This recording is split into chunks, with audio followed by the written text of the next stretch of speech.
ಮುಖ್ಯಮಂತ್ರಿ ಸಾಹೇಬರ ಅಧ್ಯಕ್ಷತೆ ಒಳಗ ಹಿಂದುಳಿದ ವರ್ಗದ ಆಯೋಗದ ಅಧ್ಯಕ್ಷರು, ಬಿಬಿಎಂಪಿಯ ಎಲ್ಲ ಅಧಿಕಾರಿಗಳು, ಇಲಾಖೆಯ ಅಧಿಕಾರಿಗಳು ಮತ್ತು ಕಂದಾಯ ಇಲಾಖೆ ಅಧಿಕಾರಿಗಳು, ಸೆಕ್ರೆಟರಿ ಮತ್ತು ಚೀಫ್ ಸೆಕ್ರೆಟರಿ ಅವರು ಮತ್ತು ಶಿಕ್ಷಣ ಇಲಾಖೆ ಅಧಿಕಾರಿಗಳ ಇವರೆಲ್ಲರ ಒಳಗೊಂಡಂತ ಒಂದು ಸಭೆ ಆಯಿತು. ಹಿಂದುಳಿದ ವರ್ಗದ ಏನು ಮುಖ್ಯಮಂತ್ರಿಗಳ ನಿರ್ಧಾರವನ್ನು ತೆಗೆದುಕೊಂಡಿದ್ರು. ಸಮೀಕ್ಷೆ, ಆರ್ಥಿಕ ಮತ್ತು ಸಾಮಾಜಿಕ ಸಮೀಕ್ಷೆ, ಶೈಕ್ಷಣಿಕ ಮತ್ತು ಸಾಮಾಜಿಕ ಸಮೀಕ್ಷೆ ಅಂತ ಮಾಡ್ತಾರೆ ಅಂತ ಹೇಳಿದ್ರು. ಆ ಸಮೀಕ್ಷೆ ವಿಚಾರವಾಗಿ ಚರ್ಚೆ ಆಗಿ ಕನಿಷ್ಠ 3 ತಿಂಗಳೊಳಗಾಗಿ ಈ ವರದಿಯನ್ನ ಸಲ್ಲಿಸಬೇಕು ಅಂತ ನಿರ್ಧಾರವಾಗಿ ನಾಳೆ ಅದಕ್ಕೆ ಆದೇಶವನ್ನು ನಾವು ಇಲಾಖೆಯಿಂದ ಕೊಡುವಂತ ಕೆಲಸವನ್ನು ಮಾಡ್ತಾ ಇದ್ದೀವಿ. ನಮ್ಮ ಮುಖ್ಯಮಂತ್ರಿಗಳ ಆಸೆ ಈ ಸಮೀಕ್ಷೆ ಆಗಬೇಕು. ಅದು ವಿಶೇಷವಾಗಿ ಮೊನ್ನೆ ತೆಲಂಗಾಣದೊಳಗೆ ಬಹಳ ಚೆನ್ನಾಗಿ ಸಮೀಕ್ಷೆ ಆಗಿದೆ ಅಂತ ಎಲ್ಲರೂ ಹೇಳ್ತಿದ್ರು. ತೆಲಂಗಾಣಕ್ಕೂ ನಮ್ಮ ಇಲಾಖೆ ಅಧಿಕಾರಿಗಳನ್ನ ಕಳಿಸುವಂತ ಕೆಲಸವನ್ನ ಮಾಡ್ತಾ ಇದ್ವಿ. ಅದರ ಜೊತೆಗೆ ಆಯೋಗದ ಅಧ್ಯಕ್ಷರು ಹೋಗ್ತಾ ಇದ್ದಾರೆ. ಎಲ್ಲ ಸಮೀಕ್ಷೆಯನ್ನ ಆದಷ್ಟು ಬೇಗನೆ 3 ತಿಂಗಳಂತ ಟೆಂಟೇಟಿವ್ ಟೈಮ್ ಹೇಳಿದ್ದಾರೆ.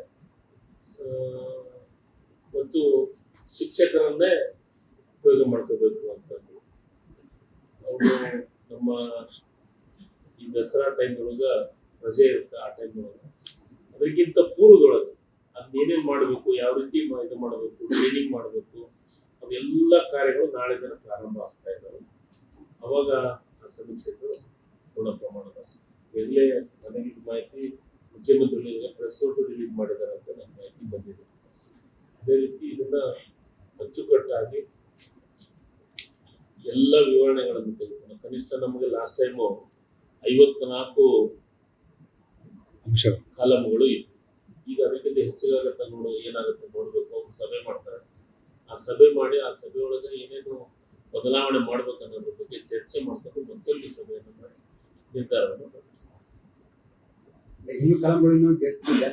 ಜಾಸ್ತಿ ಆಗ್ಬೋದು, ಕಮ್ಮುನು ಆಗ್ಬೋದು. ಏನು ಅದಕ್ಕೊಂದು ಅದಕ್ಕೊಂದು ತಜ್ಞರ ಸಮಿತಿನೂ ಮಾಡ್ಬೇಕಂತ ನಿರ್ಧಾರ ಮಾಡಿದ್ದಾರೆ.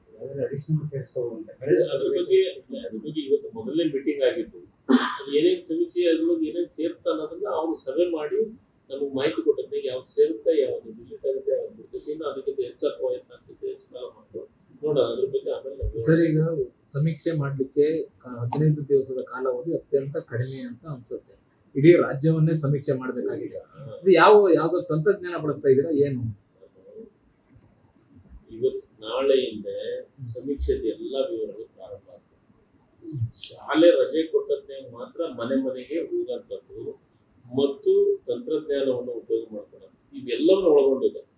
ಇವತ್ತ ಕಲಿಯುವ ಇದ್ರೊಳಗ ತಂತ್ರಜ್ಞಾನ ಯುಗದೊಳಗ ತಂತ್ರಜ್ಞಾನವನ್ನು ಬಳಸಿಕೊಳ್ಳಬೇಕು. ಈಗಾಗಲೇ ಅದನ್ನ ಏನೇನು ಯೂಸ್ ಮಾಡಬೇಕು, ಯಾವ ರೀತಿ ಮಾಡ್ಬೇಕು ಅನ್ನೋದನ್ನ ಸಭೆ ಆದ್ಮೇಲೆ ನಿರ್ಧಾರ ಮಾಡ್ತಾರೆ. ಅದ್ರಾಗ ಎಲ್ಲ ವಿವರಣೆಯನ್ನು ಕೊಡುವಂತ ಕೆಲಸ ಮಾಡ್ತಾರೆ. ಈಗ ಮೊನ್ನೆ ಒಳಮಿಸಕ್ಕೆ ಸಂಬಂಧಪಟ್ಟಂತೆ ಸಮೀಕ್ಷೆ ಮಾಡುವ ಸಂದರ್ಭದಲ್ಲಿ ಸಾಕಷ್ಟು ಕಳ್ಳಾಟಗಳಾಗಿತ್ತು. ಅದು ಬೆಂಗಳೂರಲ್ಲಿ ಎಸ್ಪೆಷಲಿ ಅಂತಂದ್ರೆ 80% ಕೂಡ ರೀಚ್ ಆಗಿಲ್ಲ ಅಂತ. ಅಂದ್ರೆ ಸಿಬ್ಬಂದಿಗಳ ಕಳ್ಳಾಟ, ಸರಿಯಾಗಿ ಮನೆಗಳ ಹೋಗಲೇ ಆಗ್ತಕ್ಕಂಥದ್ದು. ಇದು ಸಮೀಕ್ಷೆ ಇದು ಆ ರೀತಿ ಆದಾಗ ಒಂದು ಆಗೈತೆ ಅಂತ ನನಗೇನು ಗೊತ್ತಿಲ್ಲ. ನಾಗಮೋಹನ್ ದಾಸ್ ನೋಡಿ ಚೆನ್ನಾಗಿರ್ತಕ್ಕಂಥ ಮಾಹಿತಿ. ಬಟ್ ಸಿಟಿ ಒಳಗ ಆಗ್ತಾ ಇಲ್ಲ. 53% ಆಗ್ತಾ ಇಲ್ಲ. ಇಲಾಖೆ ನಾನು ಮಾಹಿತಿ. ಬಟ್ ಇದು ಏನಾಗುತ್ತೆ ಅಂದ್ರೆ ಅದು ಒಂದು ಸಮಾಜಕ್ಕೆ, ಒಂದು ಜಾತಿಗೆ ಸೀಮಿತವಾದಂತ ಸಮೀಕ್ಷೆ. ಬಟ್ ಇದು ಆ ರೀತಿ ಇಲ್ಲ. 7 ಕೋಟಿ ಜನರು ಇದರ ಸಮೀಕ್ಷೆ ಒಳಗೆ ಪಾಲ್ಗೊಳ್ತಾರೆ. ಈ ಸಮೀಕ್ಷೆ ಒಳಗೆ 7 ಕೋಟಿ ಏನು ಜನಸಂಖ್ಯೆ ಇದೆ, ಆ ಜನಸಂಖ್ಯೆ ಎಲ್ಲರೂ ಪಾಲ್ಗೊಳ್ಳುವಂತ ಸಮೀಕ್ಷೆ. ದಸರಾ ರಜೆಯಲ್ಲಿ ಅಂತ ಹೇಳ್ತೀವಿ. ರಜೆಯಲ್ಲಿ ಮತ್ತೆ ಎಲ್ಲರೂ ಸಿಟಿಯಲ್ಲಿ ಇರೋರು ರಜೆ ಊರಿಗೆ ಹೋಗುದು, ಕುಟುಂಬ ಎಲ್ಲ ಅದಕ್ಕೆಲ್ಲ ಸಿಸ್ಟಮ್ ಇದೆ ಅಲ್ಲ ಸರ್. ಯಾರು ಬರ್ತೀನಿ ಅಂತಾರೆ, ಯಾರು ಅದ್ರಲ್ಲಿ ಪಾಲ್ಗೊಳ್ತೀನಿ ಅಂತಾರೆ, ಅವ್ರಿಗೆ ಕರ್ಕೊಂಡು ಮಾಡೋದು ಕೆಲಸ ಮಾಡೋರಲ್ಲ ಕುಟುಂಬಗಳು ಊರಿಗೆ ಆ ರೀತಿ ಆದ್ಮೇಲೆ ಅದಕ್ಕೆ ಮತ್ತೆ ಇದು ಇದೆಯಲ್ಲ, ನಿಮಗೆ ಮೊಬೈಲ್ ಆ್ಯಪ್ ಇದಾವು ಮತ್ತೆ ಟೆಕ್ನಾಲಜಿನ ಉಪಯೋಗ ಮಾಡ್ಕೊಳ್ಳೋಂಥದ್ದು ಅಂದ್ರೆ ವಾಲಂಟರಿ ಆಗಿ ಇದ್ ಮಾಡ್ಬೋದಾ? ಮಾನಿಟರಿಂಗ್ ಮಾಡ್ಬೋದು. ಅದೆಲ್ಲನೂ ತಂತ್ರಜ್ಞಾನದ ಬಗ್ಗೆ ಕಂಪ್ಲೀಟ್ ಮಾಹಿತಿ. ಅದಕ್ಕೆ ನಿಮ್ಗೆ ಹೇಳ್ತಾ ಇದ್ದೀನಿ, ಇನ್ನೂ ಪೂರ್ಣ ಪ್ರಮಾಣದ ವಿವರಣೆಯನ್ನ ಮುಂದಿನ ನಿಮ್ಮ ಹತ್ರ ಕೊಡುವಂತ ಕೆಲಸವನ್ನು ಮಾಡ್ತೀವಿ. ಮಾಡಿದ್ರೆ ಒಳ ಸಮೀಕ್ಷೆ ಮಾಡೋದು ಚೆನ್ನಾಗಿತ್ತು. ಒಳ ಮೀಸಲಾತಿ ಬಗ್ಗೆ ಇದು 3 ಹಂತದಲ್ಲಿ ಮಾಡಿದ್ರು. ಹೌದು ಮನೆ ಮನೆ ಭೇಟಿ, ಸರ್, ಈಗ ಅದನ್ನೇ ಹೇಳಕತ್ತೀನಿ. ಆನ್ಲೈನ್ ಮೊಬೈಲ್ ಆ ಸಮಿತಿ ಈಗ ನಾವು ತಂತ್ರಜ್ಞಾನ ಏನು ಬಳಸಿಕೊಳ್ಳಬೇಕು ಅದನ್ನೆಲ್ಲ ಬಳಸಿಕೊಂಡು ಮತ್ತು ಅದರ ಜೊತೆಗೆ ರಜಾ ಟೈಮ್ನೊಳಗ ಯಾರಿಗಾದ್ರೂ ಅದಕ್ಕೇನು ತಂತ್ರಜ್ಞಾನವನ್ನು ಬಳಸ್ಕೋಬೇಕು ಅನ್ನೋದ್ರ ಬಗ್ಗೆ ಪೂರ್ಣ ವಿವರಣೆಯನ್ನ ಈಗ ನಮ್ಮ ಆಯೋಗದ ಅಧ್ಯಕ್ಷರು ಮತ್ತು ನಮ್ಮ ಅಧಿಕಾರಿಗಳು, ಸೆಕ್ರೆಟರಿಯು ಪೂರ್ಣ ಪ್ರಮಾಣದ ಮಾಹಿತಿಯನ್ನ ವರದಿದು ಏನು ಯಾವ ರೀತಿ ಮಾಡ್ತೀವಿ ಅನ್ನೋದು ಇನ್ನೊಮ್ಮೆ ಅವ್ರಿಗೆ ತೆಲಂಗಾಣಕ್ಕೆ ಕಳಿಸ್ತಾ ಇದ್ವಿ. ಸೋಮವಾರ ತೆಲಂಗಾಣಕ್ಕೆ ಹೋಗ್ತಾ ಇದ್ದಾರೆ.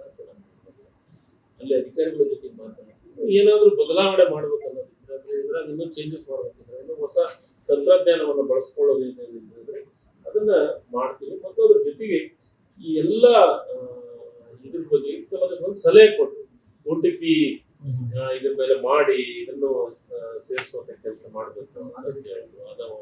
ಅದನ್ನು ಇವು ಎಲ್ಲವನ್ನು ಕ್ರೋಢೀಕರಿಸಿ ಮತ್ತೊಂದು ಸಭೆ ಆಗುತ್ತೆ. ಆ ಸಭೆಯೊಳಗೆ ವಿವರವನ್ನು ಕೊಡ್ತೀವಿ. ಪೂರ್ವವಾಗಿ ಇದು ಒಂದು ವಾರದಿಂದಲೇ ಡೇಟ್ ಅನ್ನ ನಿಗದಿಯಾಗಿತ್ತು. ಪಂಚಪೀಠ ಅಧೀಶರು ಸೇರಿ ಏನ್ ಹೇಳಿದ್ದಾರೆ, ನೀವು ವೀರಶೈವ ಲಿಂಗಾಯತ ಅಂತ ಬರೆಸಿ. ಬರೆಸೋದು ಅವ್ರ ಜಾತಿಗೆ ಸಂಬಂಧಪಟ್ಟಂತ ವಿಚಾರ. ನಾವು ಅದ್ರ ಬಗ್ಗೆ ವ್ಯಕ್ತಪಡಿಸುವಂತ ಅವಶ್ಯಕತೆ. ಶ್ರೀಗಳು ಪಾಲ್ಗೊಳ್ಳಿ, ನಿಮ್ಮ ಸಮಾಜ ದೇಶವನ್ನು ಬರೆಸಿ ಅಂತ ಹೇಳಿದ್ದಾರೆ. ಮತ್ತೆ ಏನಾಗಿಲ್ಲ, ಅವರೇನು ಅದ್ರ ಬಗ್ಗೆ ಜಾತಿ ಕಾನೂನು ಜೊತೆಗೆ ಸಬ್ ಕಾಸ್ಟ್ ಕೂಡ ಒಂದು ಕಾನೂನು ಸಬ್ ಕಾನೂನು ನೋಡಿ. ಯಾವ ಸಮಾಜದವರಿಗೆ ಯಾರ ಹೆಸರು ಬರ್ಸಕ್ಕೋ ಅವ್ರ ಜಾತಿ ಹೆಸರು ಬರಕ್ ನಮ್ಮ ಅಭ್ಯಂತರ ಏನು ಇಲ್ಲ. ವಾಸ್ತವ ಸತ್ಯ ತಮ್ಮ ಜಾತಿಯ ಹೆಸರನ್ನ, ಸಮಾಜದ ಹೆಸರನ್ನ ಬರ್ಸ್ಲಿಕ್ಕೆ ಯಾರ ಅಭ್ಯಂತರ ಇಲ್ಲ, ಯಾರ ಕಟ್ಟಪ್ಪಣೆನೂ ಇಲ್ಲ ಇರುತ್ತೆ.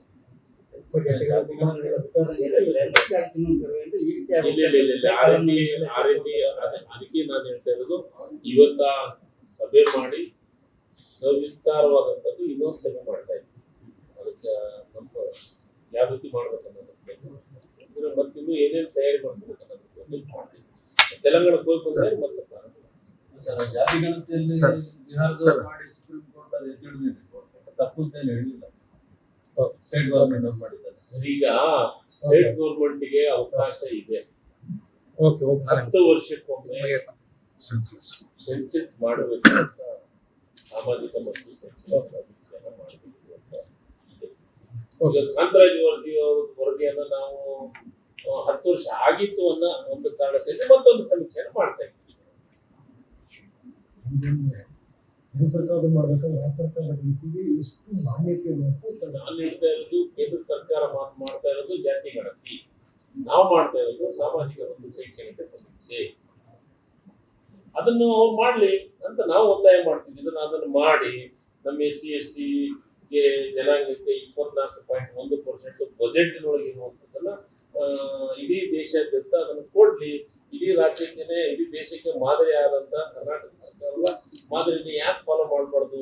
ಬರೇ ಬಾಯ್ ಪ್ರಸಾದನ SC ST ಅಂತ ಅನ್ನೋದು ಬಿಜೆಪಿ ಅವರು ಅದನ್ನ ಸೇರಿಸಿ ಇದರೊಳಗೆ ಸೇರಿಸಿ 24.1% ಜನಸಂಖ್ಯೆ ಅನುಗುಣವಾಗಿ ಬಜೆಟಿನ 24.1% ಸನ್ಮಾನ್ಯ ಸಿದ್ದರಾಮಯ್ಯನವರು ಕಾಂಗ್ರೆಸ್ ಪಕ್ಷ ಏನು ಆದೇಶ ಮಾಡಿದೆ, ಅದೇ ರೀತಿ ಭಾರತ ದೇಶದೊಳಗೆ ಅದನ್ನೊಂದು ಆದೇಶ ಮಾಡ್ಲಿ. ಬರೇ ಪ್ರಸಾದ ಅಷ್ಟೇನಾ?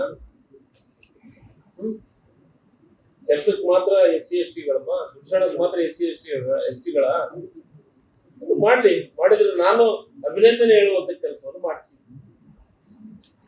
ಸರ್, ಲೋಕಸಭೆ ವಿರೋಧ ಪಕ್ಷ ನಾಯಕರಾದಂತ ರಾಹುಲ್ ಗಾಂಧಿ ಒಂದು ಗಂಭೀರವಾದಂತಹ ಆರೋಪವನ್ನು ಹೊಸದಾಗಿ ಮಾಡಿದ್ದಾರೆ. ಅದೇನು ಅಂದ್ರೆ, ಮಹಾರಾಷ್ಟ್ರ ಮತ್ತೆ ಮಧ್ಯಪ್ರದೇಶದಲ್ಲಿ ಯಾವ ರೀತಿಯಾಗಿ ಚುನಾವಣಾ ಅಕ್ರಮ ಆಯಿತು, ಅದೇ ರೀತಿ ಕರ್ನಾಟಕದಲ್ಲೂ ಕೂಡ ಲೋಕಸಭಾ ಚುನಾವಣೆ ನಡೆಯುವಂತ ಸಂದರ್ಭದಲ್ಲಿ ಅಕ್ರಮ ಆಗಿದೆ. ಚುನಾವಣಾ ಆಯೋಗ ಅಕ್ರಮದಲ್ಲಿ ಭಾಗಿಯಾಗಿದೆ.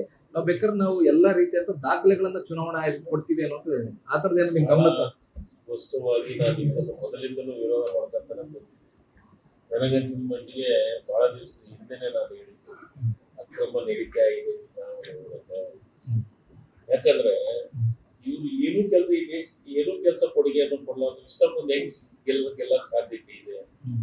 ಮಧ್ಯಪ್ರದೇಶ, ಮಹಾರಾಷ್ಟ್ರ ನಮ್ಮ ನಾಯಕರು ಕರೆಕ್ಟಾಗಿ ವೃತ್ತ ಹಿಡಿದಿದ್ದಾರೆ. ಹ್ಮ್. ಅದ್ರ ಬಗ್ಗೆ ಮಾಹಿತಿ ಕೊಡೋದು 100% ಇವರು ಅಕ್ರಮದಿಂದನೇ ಗೆಲ್ಲುವಂತದ್ದು ಅಂದ್ರೆ ಕರ್ನಾಟಕ ಲೋಕಸಭೆ ಚುನಾವಣೆ ಆಗಿರ್ಬೋದು. ಅದೇ ದಾಖಲೆ ಇದೆ, ಬ್ಲಾಕ್ ಅಂಡ್ ವೈಟ್ ಅದನ್ನ ದಾಖಲೆ ಇದೆ ಅಂತ ನಮ್ಮ ನಾಯಕರು ಹೇಳಿದ್ಮೇಲೆ ನಿಶ್ಚಿತವಾಗಲೂ ಇದೆ ಇರ್ತೈತೆ. ಅದನ್ನ ಪ್ರೂವ್ ಮಾಡ್ಲಿಕ್ಕೆ ಪ್ರಯತ್ನವನ್ನು ಮಾಡೇ ಮಾಡ್ತಾರೆ. ನಿಮಗೇನಾದ್ರೂ ಕೆಲವು ಕ್ಷೇತ್ರಗಳು ಆತರ ಅನ್ಸಿದ್ಯಾ ನಿಮಗೆ? ನನಗೆ ಕಂಪ್ಯೂಟರ್ ಮೇಲೆ ನನಗೆ ವಿಶ್ವಾಸ ಇದೆ, ಮಿಷಿನ್ ಮೇಲೆ ನನಗೆ ವಿಶ್ವಾಸ ಇಲ್ಲ ಅಂತ ನಾನು ಸ್ಟಾರ್ಟಿಂಗ್ ಇಂದ ಹೇಳ್ತಾ ಇದ್ದೀನಿ. ಅಲ್ಲ, EVM ಮೇಲೆ ನನಗೆ ವಿಶ್ವಾಸ ಇಲ್ಲ ಅಂತ ಹೇಳಿದ್ದೀನಿ. ನಾನು ಸಾಕಷ್ಟು ಇಲ್ಲಿನೂ ಹೇಳಿದ್ದೀನಿ, ನನ್ನ ಜಿಲ್ಲೆಯೊಳಗೆ ನಾನು ಹೇಳಿದ್ದೀನಿ. ಅದರಿಂದನೇ ಅಕ್ರಮವಾಗಿ ಆಗ್ತಾ ಇದೆ. ನನಗೆ ಆದ್ರೆ ಇದ್ರ ಪ್ರೂಫ್ ಸಮೇತ ನಮ್ಮ ನಾಯಕರು ಅಲ್ಲ ಸರ್, ಹಾಗಾದ್ರೆ ಮಾಡಕ್ಕೆ ರೆಡಿ ಇದ್ದಾರೆ. ತಮ್ಮ ಸ್ವಕ್ಷೇತ್ರ ಕೊಪ್ಪಳದಲ್ಲಿ ಕಾಂಗ್ರೆಸ್ ಹರಡ್ತಿಲ್ಲ ಸರ್? ಸರ್ ನಾನು ಹೇಳ ಅದಕ್ಕೆಲ್ಲವೂ ಸಿಸ್ಟಮ್ ಇದಾವೆ. ರಾಯಚೂರು, ನಮ್ಮ ಕಲ್ಯಾಣ ಕರ್ನಾಟಕ ಭಾಗದಷ್ಟುಗಳು. ಕಲ್ಯಾಣ ಕರ್ನಾಟಕ ಭಾಗ ನಾನು ಈಗಲೂ ಅಂತೀನಿ, ಇನ್ನೂ ಅದಕ್ಕಿಂತ ಹೆಚ್ಚು ಲೀಡ್ ಗೆಲ್ಬೇಕಾಗಿತ್ತು ನಮ್ದು, ನಮ್ ಲೆಕ್ಕ. ಯಾಕಂತಂದ್ರೆ ಎಷ್ಟು 5, 6, 7, 8 ವಿಧಾನಸಭಾ ಕ್ಷೇತ್ರಕ್ಕೆ ನಾನೇ ಇನ್ಚಾರ್ಜ್. ನಾನು ಪ್ರತಿಯೊಂದು ವಿಧಾನಸಭಾ ಕ್ಷೇತ್ರಕ್ಕೂ ಭೇಟಿ ಕೊಟ್ಟಿದ್ದೀನಿ, ಪ್ರತಿಯೊಂದು ಕಾರ್ಯಕ್ರಮದೊಳಗೆ ನಾನೇ ಭಾಗಿಯಾಗಿದ್ದೀನಿ. ಇನ್ನೂ ಹೆಚ್ಚು ಲೀಡ್ ಗೆಲ್ಬೋದಾಗಿತ್ತು, ಗೆಲ್ಲಕ್ಕೆ ನಮ್ಗೆ ಅವಕಾಶ ಇತ್ತು. ಯಾಕಂದ್ರೆ ಜನರು ಅಷ್ಟು ಒಳ್ಳೆ ರೆಸ್ಪಾನ್ಸ್ ಇತ್ತು. ಜನರು ನಮಗೆ ಬಹಳ, ನಾವು ಬರ್ತೀವಿ ಅಂದ್ರೆ, ಕಾಂಗ್ರೆಸ್ ಅಲ್ಲಿ ಬರ್ತೀವಿ ಅಂದ್ರೆ ಬಹಳ ವಿಶೇಷವಾದಂತ ಪ್ರೀತಿಯನ್ನು ತೋರಿಸೋ ಕೆಲಸ ಮಾಡ್ತಾ ಇದ್ರು. 5 ಗ್ಯಾರಂಟಿ ವಿಚಾರದಾಗ ಹೆಣ್ಮಕ್ಳು ಎಲ್ಲ ಒಂದ್ ಕಡೆ, ನಮ್ಮ ರಾಜ್ಯದ ಹೆಣ್ಮಕ್ಳು ಮತ್ತು ನಮ್ಮ ರಾಜ್ಯದ ಜನರು ಯಾವ್ದಾದ್ರು ಒಂದು ಕೆಲಸ ಮಾಡಿದೀವಿ ಅಂದ್ರೆ, ಯಾವ್ದಾದ್ರು ಒಂದು ಉಪಯೋಗ ತಗೊಂಡಿವಿ ಅದಕ್ಕೆ ಅಭಿನಂದನೆ ಸಲ್ಲಿಸುವಂತವ್ರು ಕರ್ನಾಟಕ ರಾಜ್ಯದ ಜನತೆ. ಹೀಗಾಗಿ ನಮಗೆ ಇನ್ನೂ ಹೆಚ್ಚು ಸೀಟ್ಸ್ಗೆ ಗೆಲ್ತಾವೆ, ಇನ್ನೂ ಹೆಚ್ಚು ಲೀಡ್ ಗೆಲ್ತವೆ ಇತ್ತು. ಇದೆಲ್ಲ ಆಗಿರ್ಬೋದು. ಈಗ ನಮ್ಮ ನಾಯಕರು ಹೇಳಿದ್ರೆ 100ಕ್ಕೆ 100 ಸತ್ಯ ಇದೆ, ಅದ್ರಾಗ 2 ಮಾತಿಲ್ಲ. ನಿಜವಾಗ್ಲೂ ಈ ವಿಚಾರದೊಳಗ ನಮ್ಮ ನಾಯಕರು ಹೇಳಿದಾಗ ಅಕ್ರಮ ನಡೆದಿದೆ, ಇದನ್ನ ಪೂರ್ವಾಗಂತ ಕಾಲ ಬಂದೇ ಮಾಡಿದ್ದೀವಿ. ಮುಖ್ಯಮಂತ್ರಿಗಳ ಹೋಗಿಸಿದ ಆಸೆ ಮತ್ತು ಕನಸು ಹಿಂದುಳಿದ ವರ್ಗದವರು ಮತ್ತು ಯಾರು ಆರ್ಥಿಕವಾಗಿ ಸಾಮಾಜಿಕವಾಗಿ ಹಿಂದುಳಿದಿದ್ದಾರೆ ಅವ್ರಿಗೆ ಏನಾದರೂ ಒಂದು ಸರ್ಕಾರದ ಯೋಜನೆಯನ್ನ ಕಲ್ಪಿಸಬೇಕು. ಬಜೆಟ್ ಒಳಗೆ ಅವರಿಗೆ ವಿಶೇಷವಾಗಿ ಅವ್ರನ್ನ ಮೇಲೆತ್ತುವಂತ ಕೆಲಸವನ್ನು ಮಾಡಬೇಕನ್ನ ಒಂದು ಕಲ್ಪನೆಯನ್ನು ಮುಖ್ಯಮಂತ್ರಿಗಳಿದೆ, ಅದು ಈಡೇರಿಸುವಂತ ಕೆಲಸ ಪ್ರಾರಂಭ ಮಾಡಿದ್ದೀವಿ. ಮತ್ತು ಪ್ರತಿ ಸತಿ ಎಲ್ಲರೂ ಹೇಳ್ತಾ ಇರೋದು ನನ್ನ ಸಂಖ್ಯೆ ಎಷ್ಟಿದೆ, ನಿನ್ನ ಸಂಖ್ಯೆ ಎಷ್ಟಿದೆ ಅಂತ ಹೇಳೋದು. ಇದು ಜಾತಿ ಗಣತಿ ಅಲ್ಲ, ಇದು ಸಾಮಾಜಿಕ ಮತ್ತು ಆರ್ಥಿಕ, ಸಾಮಾಜಿಕ ಮತ್ತು ಶೈಕ್ಷಣಿಕ ಸಮೀಕ್ಷೆ. ಜಾತಿಗಳ ಗಣತಿ ನಮಗಲ್ಲ, ಜಾತಿಗಳ ಸಂಖ್ಯೆ ಹೇಳೋದಲ್ಲ, ಸಂಖ್ಯೆ ಹೇಳೋದಲ್ಲ. ದಯಮಾಡಿ ಯಾರು ಇದ್ರೊಳಗ ಜಾತಿ ಸಂಖ್ಯೆಯನ್ನ ಹೇಳುವಂತ ಕೆಲಸವನ್ನ ಮಾಡೋದು. ಅವ್ರು ಸಮೀಕ್ಷೆ ಆದ್ರೆ ಕಾಲಂದಾಗ ಇರುತ್ತೆ ಯಾವ ಜಾತಿಯರು ಏನು ಅಂತಂದ್ರೆ, ಆರ್ಥಿಕ ಮತ್ತು ಸಾಮಾಜಿಕ ಶೈಕ್ಷಣಿಕ ಸಮೀಕ್ಷೆ ಬಹಳ ಮುಖ್ಯವಾದಂಥದ್ದು. ಶೈಕ್ಷಣಿಕ ಮತ್ತು ಸಾಮಾಜಿಕ ಮತ್ತು ಶೈಕ್ಷಣಿಕ ಸಮೀಕ್ಷೆ ಅಲ್ಲ, ಅಲ್ಲಿ ಶೈಕ್ಷಣಿಕ ಸಾಮಾಜಿಕ ಇದ್ರು ಕೂಡ, ಆರ್ಥಿಕ ಎಲ್ಲ ಇದ್ರು ಕೂಡ ಜಾತಿ ಅಂತೂ ಕೇಳಕ್ ಹೇಳ್ತಾರೆ. ಅದಕ್ಕೆ ಕಾಲಂ ಒಳಗೆ ಇರ್ತೈತಿ ಜಾತಿ. ಈಗ ಔಷಧಿ ಮಾಡಿದ್ದೇನು, ನನ್ನ ಜಾತಿ ಕಮ್ಮಿ ಇದೆ, ನನ್ನ ಜಾತಿ ಹೆಚ್ಚಿದೆ ಅಂತ. ಅದಕ್ಕೆ ಜಾತಿ ಸಮೀಕ್ಷೆ ಅಲ್ಲ, ಜಾತಿ ಜನಗಣತಿ ಕೇಂದ್ರ ಸರ್ಕಾರ ಮಾಡುತ್ತೆ. ಆವಾಗ ನಿಮಗೆಲ್ಲ ಜಾತಿ ಗಣತಿ ಬರುತ್ತೆ. ಸರಿ, ಜಾತಿ ಗಣತಿಯಲ್ಲಿ ಜಾತಿಗಳನ್ನೆಲ್ಲ ಸಾಮಾಜಿಕ ಮತ್ತು ಶೈಕ್ಷಣಿಕ ಸಮೀಕ್ಷೆ ಅಲ್ಲೇ ಜಾತಿ ಹೇಳೋ ಅನಿವಾರ್ಯತೆ ಕಾಲಂ ಇದೆ. ಈ ಕಾಲಂ ಅಲ್ಲಿ ಈಗ ಒಳ ಮೀಸಲಾತಿ ಸಮೀಕ್ಷೆ ಮಾಡುವಾಗ ಕೆಲವು SC ST ಜಾತಿಗಳು ಹೆಸರು ಸರ್ಕಾರಿ ಪ್ರಕಟಣೆಯಲ್ಲಿ ಇರಲಿಲ್ಲ, ಗೆಜೆಟ್ ಅಲ್ಲಿ. ಇದು ಇಲ್ಲಿದ್ದವರು ಇಲ್ಲೇನ್ ಮಾಡಬೇಕಾಗ್ತದೆ? ಬ್ಯಾಕ್ವರ್ಡ್ ಕ್ಲಾಸ್ ಅದ್ರ ಬಗ್ಗೆ ಚರ್ಚೆ ಆಗಿದೆ. ಮೊನ್ನೆ ಹೆಗಡೆ ಅವರು ಕನಿಷ್ಠ 500ರಿಂದ 600 ಜಾತಿಗಳ ಬಗ್ಗೆ ವಿವರಣೆಯನ್ನು ಕೊಟ್ಟಿದ್ದಾರೆ.